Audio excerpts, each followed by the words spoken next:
YouTube hojjechuu barbaaddu manumatti hojjedhu. Manumatti. Mushkila inni alatti waraabanii TikTok maa qofa jechuudha. Mungkin azaaritti ta'a maal isaa bakki isin kaleessa turtan sun. Kanasiisun. Korneesh muuziqaa qofa galgala hin ta'u achitti hin ta'u. Azaaramma sagalee wayiin qabu. Sagalee jechuun ammaan yeroo ala ba'ee sagalee kiyyaan haa waraabu malee ka alaa itti godhu rakkoodha jechuudha. Sagalee kiyya yoo viidiyoo waraabee itti godhe rakkoodha. Sagalee kan keewwatti goote homaa rakkoo hin qabu. Walumaan kan keenya akkas ture akkas gadi baanee minaamin hojjettee irratti sagalee keetiin hojjettee kaan jalaa yoo dhaamsite rakkoo hin qabu bar. Maa akkasumaan sagalee wayitu ittiin goone bar sagalee makiyya akkas oollee akkas jennee achiin koppiraayitiin akka kenne malee waan biraa irratti ni bar. Dumarratti sirba itti godhe dumarratti viidiyoo dheerannaan haasa'uu dadhabee abboo kokkeen na goge. Bakka sirba sanaa fi bar sirba saniif sitti ergani malee sagalee kan keetiin ergan. Waan fedhe waraabde sagalee kee taanaan homaa rakkoo hin qabu. Okay, ka ala deemne sun rakkoo hin qabu jechuudha. Deebisee gadhiisuudhe sagalee kiyya qofa. Sagalee kan kee qofa gadhiisiin ati daqiiquma 8 gadhiisi yuutuuba. Dheeressuun hin barbaachisu paartii 1 paartii 2 gootee gadhiistaan. Taampilaanii jijjiirtee uma gadhiisa. Daqiiqaa 8 ga'u bar. Daqiiqaa 8 ga'u yeroo baay'ee. Bakka daqiiquma 8 silaa beeksisatti dabalachuuf daqiiqaa 8 si gaafata. Sanaa ol tirfii yoo intinii kan ta'u ta'edha. Bakka muuziqaa sana akkuma waraabeen edit godhee gadhiisa malee beeksisa maaliin godhu bar. YouTube studio keessa galtee bakka birrii si lakkaa'uun gootu. Nggodhu anee nggodhu. Na herreegu yoo meeqalee kiyya herreegne. Nuganaati lamaajii TikTokitti mee TikTokiidha. TikTokii kanarratti waa bebbenna malee bare YouTubii kana agasmara itti muuxannoo hin qabnu. Facebookni kiyya bannaa shinaa herreegee birrii $200 ho'ina jala wanni godhe barski baardii godhe. Monetize godhattee? Monetize godhadhe ka garuu hin baafanne malee askaluun monetize godhadhe kana herreege sanna jala iski baardii ta'e. Noovembarii 18. Sun rakkoo miti bakka kanuma siichi siifa ba'u. Kan fuula dura. Maal goona rakkoo hin qabu. Ani maaliin keessaa baafadha waan keessaa baafadhuun hin qabu bar. Rakkoo miti yaayyee. Keessaan warra kaan dubbisi kaa ijoollee dubbiftu dubbisiisiifa baasanu.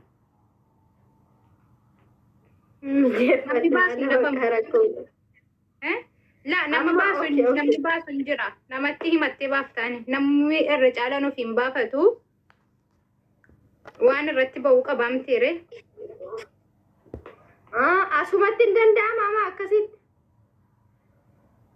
As ta'uu baatu si bakka siifin himaayyee yoo keessaa qabaatte rakkoo miti. Gaafadhe.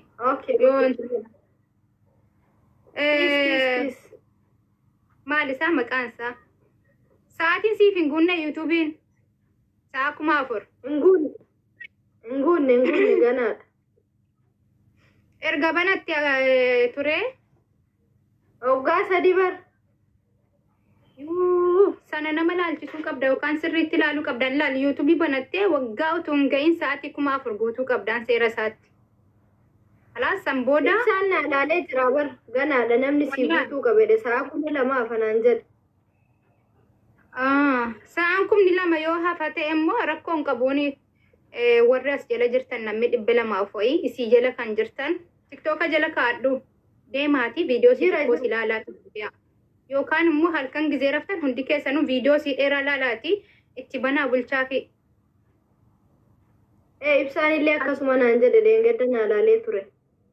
Bakka si ilaallaa naayyee bareeda yoo sirraa hin ta'in. Duraan akkas ture amma maashaallah bareeda godhan ka.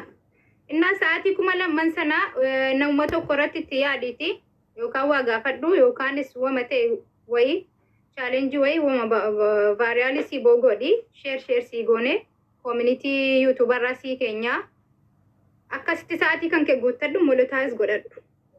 Ani keessaan baasu. Waan arginaree lubbuu bannaa shi guyyaa tokko bakka ishee. Waalaikum assalam.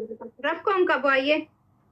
Walitti dhufuu dhabne malee maalitti ganama bakkuma tokko ziyaaraa ollaa bar. Kaachuun firiidhuma taaneetuma laaluudhaan baay'ee waan isaa ittiin beeku waan ta'eef. Wamaa rakkoon qabu. Yoo intini taate barri moobaayilii shaashaa irratti deebistee nama sii sirreessuu hin danda'a yaani yoo siif hin galin illee. Yookaan ati amma galgala moobaayilii tirfii akkaawuntii waliin fakkaanne itti banii bulchi. Haadha faatee kana irratti faa hojjedhu. Maalini? Salaam alaikum. Ejjetii wayiiti. Waalaikum assalaam. Waalaikum assalaam warahmatullahi wabarakatuh. Maadhi ismee haadha faatee keessaa sitti maa wallahi rakkoon qabu koo kan haadha faateen dubbannu dhiisi. Habibti tiya maalin dubbanne silaati deengada dalaa kusan hin beekne silkiin irratti maa turte? Lubbuuba maa'ula tiktookiin illee sagalee si qabee achi misinjeraan illee si waamee arrafaa ooleetiin ka'ee yoo achi galeeti ka'eetiin TikTok keessa sagalee kan dhageeffadhu maal na jalaa kaasi jetti jedha. Silkii daarektii ani irraa qabu lafa yeroo lafa jirti. Silkiin ammoo TikTok irraa qabu tabiraati. Ka'ee sagalee dhageeffadhee ka'ee maqaa sa'aatiin sun darbee jiran yoo sa'aatiin darbee achumaan hin bilbilu. Haadha seenaati iyyuu sa'a san argee yoo hin bilbillee fi booda deebiitti hin dawwalu. Habibti anaaf nama biraa tokko miti. Beekuu bara haadha seenaan ofiin jaaladhaan waan ofii garuu isin narraa fagaatti maaliif akka ta'e hin beeku. Lubbuuti asibichaa miti warra kaayiroo kana irraa fagaachuu barbaadeeti wallah asibichaa miti.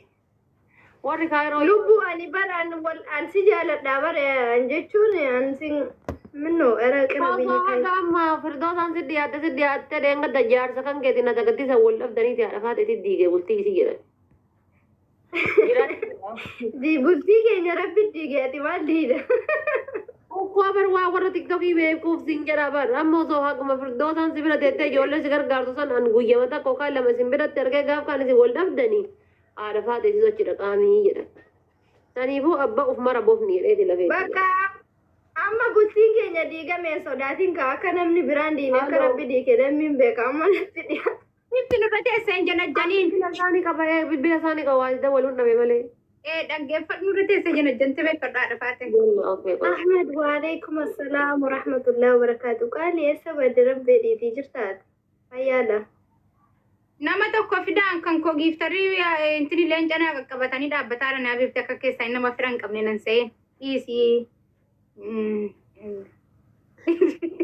Umseena waan ofii maaliif jaaladha beektaa bakka jechuudhaan nama oolmaa naa oole tokko iddoo jaaladha yeroo biyya kana jechuun yeroo bara 2023 sana baay'ee na cinaa dhaabbatte beektee saniifan oddaataa loo baxaam injiinee leelaa nagaraa jedhamu. Onnee keessa na jirti. Lubbuuti yeroo sanuu yoo ani bakka hin jiraa miti oma qara biyya biroo irra taa'ee silaalaatiin cannaqamaa tureeti. Wannu malee waan biraa